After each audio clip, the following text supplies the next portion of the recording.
Christmas, a time of joy, filled with spending time with loved ones, making memories, sharing laughs, and giving gifts. Truly the greatest time of the year.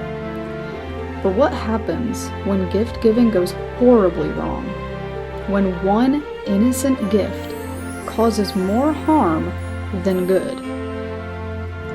That's what we are here to talk about, when Christmas becomes a haunting nightmare.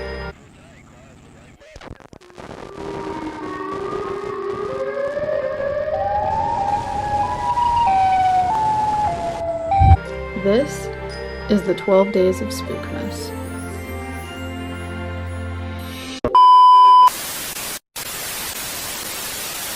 Okay. Oh, my dad left me a voicemail. Oh boy. Should I listen to it? I don't care. You know what he's gonna say? Hoobly, hoobly, hoobly, because that's what he says every time he leaves me a voicemail. Here's one from November.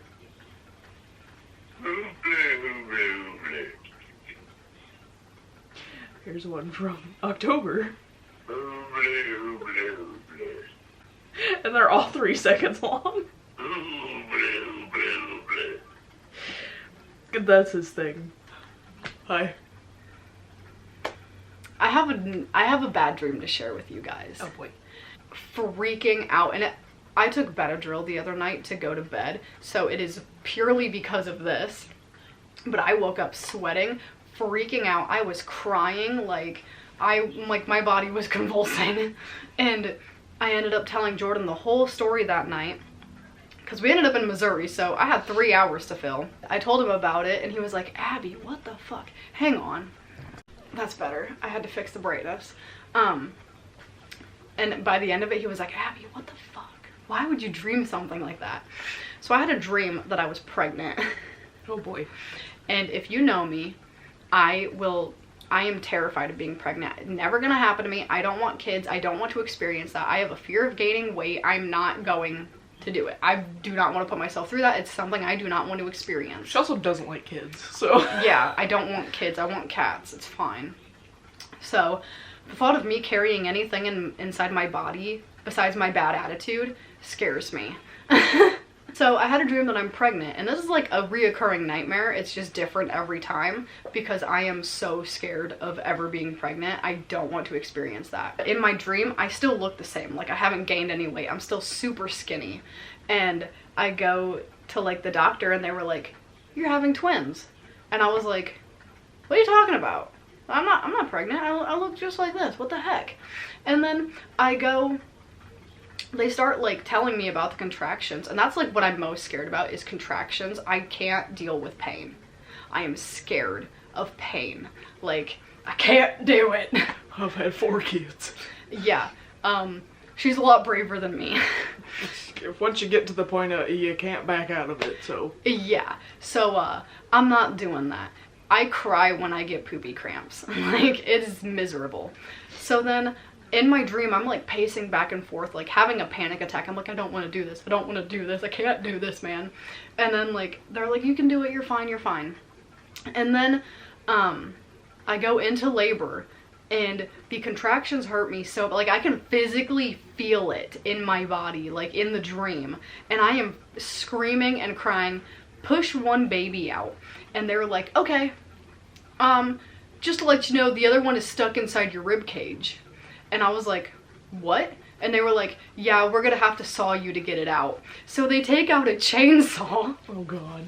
And they come up to me and they put it right here, and right when the chainsaw touches me, I wake up. Like, they were going to saw me in half. That was awful. I have bad dreams quite often, and they're normally very vivid. And about airplanes. Oh my God, not the airplanes. So many airplane dreams.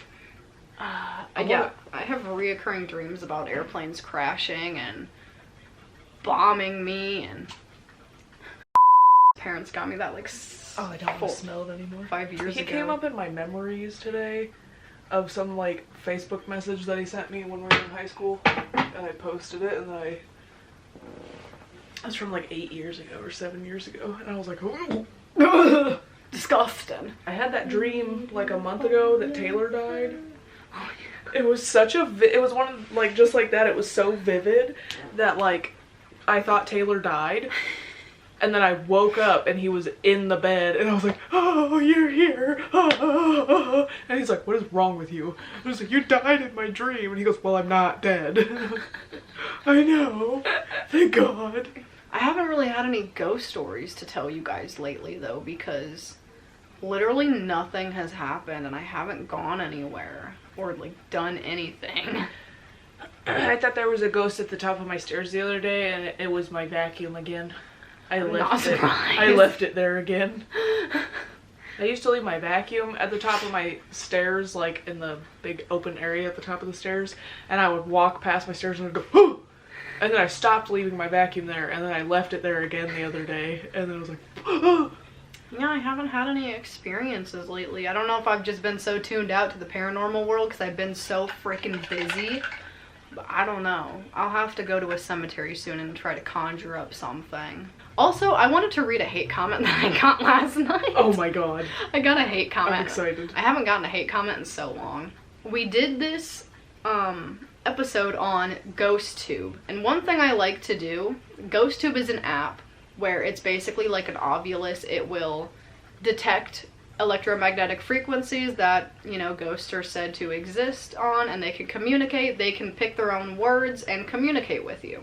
I just like to make videos, you know, talking about it, because everyone has an opinion. Everyone's entitled to their own opinion. I don't necessarily believe that they work, but I don't believe that they don't work. I believe that it's a tool that you can use, and if the answers come up as, you know, intelligent, because that's what you're looking for when you're investigating. You're looking for intelligent answers. So I'm not saying it works, I'm not saying it doesn't work, but this person, I posted this video, in 2021. I posted it March 30th, 2021, almost 3 years ago.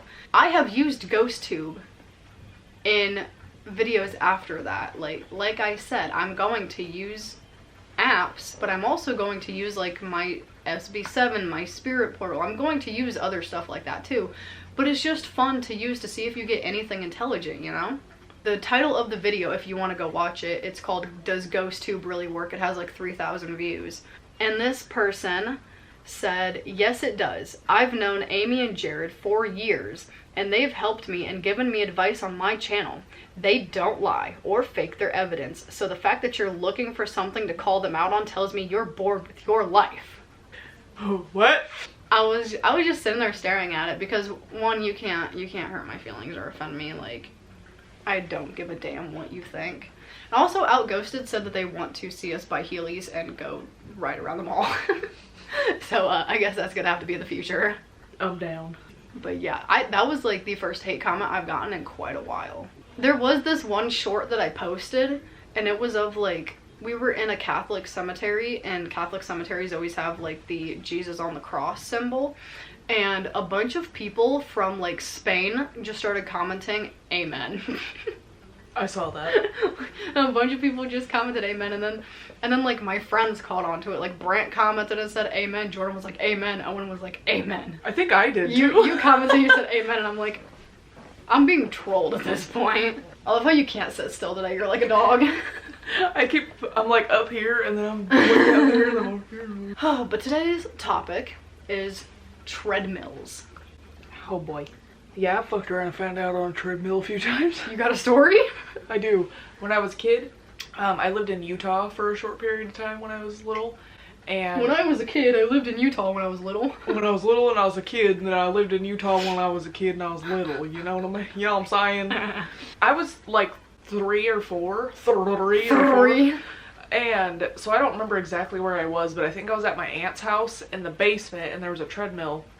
And me and my cousin decided we were gonna mess around with it, and we like turned it up really high and then kept trying to jump on it and like My dad has a treadmill in the basement, and We traumatized him one time on it because it was the first time I ever dyed my hair purple. We go down there and he's walking on it and he went into cardiac arrest on the treadmill. Oh, Chris, I'm a tree. Oh, Chris, I'm a tree. How funky are your Bitches. There's stains of mustard on the wall. Oh, Krusty Krab, oh, Krusty Krab. Oh, how I love you, Krusty Krab. Thank you for that performance. You forgot my drink? What? My drink? My diet Dr. Kelp? But on that note, I hope you... Ow. I had a hair in my mouth and I was like this and then you're like, ow! So we're both like... Okay, bye! Bye! Treadmills. So now that we've covered the clapper, a device that helps us be lazy, it's time to get some exercise. Don't feel like leaving your house? No worries, because you can go for a jog in the comfort of your home thanks to the invention of treadmills. These days, there is no gym, commercial or home, that doesn't have one. Just don't do what I did. When I was around 12, I was over at another friend's house, and her parents had a workout room in the basement. Among the equipment was a treadmill, and kids being kids, we decided to play with it. It was fun for a while, playing with the different speeds, until I saw that rabbit symbol on the control panel, and wondered what that did. I found out soon enough. As soon as I stepped on, I wiped out and went flying across the room, crashing into a rack of dumbbell weights. Luckily, my backside took the brunt of the impact. I was later told by my friend's grandmother, who stood there horrified watching the whole thing happen, that my head missed striking a dumbbell by scant inches. Luckily, I walked away with just a badly scraped up knee, but I've never touched a treadmill a day in my life since. Before the treadmill was used for burning off the calories from Christmas dinner, it had a more industrial purpose. The first treadmills were introduced around the 1st century, at the height of the Roman Empire. They were called treadwheels in this time, because instead of a giant belt that you walk on top of, they were built like a hamster wheel, a giant cylinder that men walked inside of. They were used to replace the giant, which that was used in early cranes. Because the treadwheel was bigger in diameter, the Romans could lift double the weight while needing only half the crew. This concept of using muscle power to operate machinery remained popular throughout the 1800s, when draft horses on treadmills were used to power various mills and farming machinery. It was during this time when the term horsepower was coined, a term that is still used to rate the power of engines today. As you can see in the pictures, these treadmills more closely resembled what we see today. Smaller versions of these were made for doing domestic tasks and were most commonly powered by dogs, sheep, and goats. These would operate machines such as butter churns, grindstones, fanning mills, and cream separators. The smallest type of animal-driven machine was called a turnspit. These were driven by a specially bred dog called a turnspit dog, which would run inside of a small tread wheel and operate a mechanism of pulleys that turned the spit, or rotisserie in modern terms, over top of the kitchen's fireplace. During this time there were treadmills for humans, but they weren't used for farms. They were used in British prisons. This explains why working out feels like torture. These prison treadmills were designed by engineer William Cubitt in 1917, and while some were designed to run corn mills and water pumps, others served no purpose besides making the prisoner work. Typically, prisoners would walk for about 6 hours daily, climbing up to 14,000 vertical feet and easily burning more than 2,000 calories. One prison guard claimed that it was the treadmill's monotonous steadiness and not its severity which constitutes its terror. These treadmills were later abolished in Britain by the Prisons Act of 1898. In 1911, Claude Lorraine Hagen filed a patent for a training machine, which was granted in 1913. This patent was never made into a working prototype, but it was very modern for the time. The machine was designed to be folded up easily and transported, and even featured movable side rails to account for people of different heights. You could even adjust the incline. Despite never being produced, it still inspires the designs for treadmills today. Throughout the 20s and 30s, various treadmills were produced that didn't have a motor. The user had to manually move the belt to gain momentum. The first powered treadmill was designed in 1952 by Dr. Robert A. Bruce, who is often regarded as the father of exercise cardiology. He would use it to diagnose heart and lung problems. He did this by developing a cardiac stress test where the patient is hooked up to an electrocardiograph machine while running or walking on the treadmill. Every few minutes, the speed and incline would increase, and this could be used to determine where and when the problems were taking place. This stress test is still used in today's medical field and is known as the Bruce Protocol. Then in 1968, Dr. Kenneth Cooper released a book called Aerobics.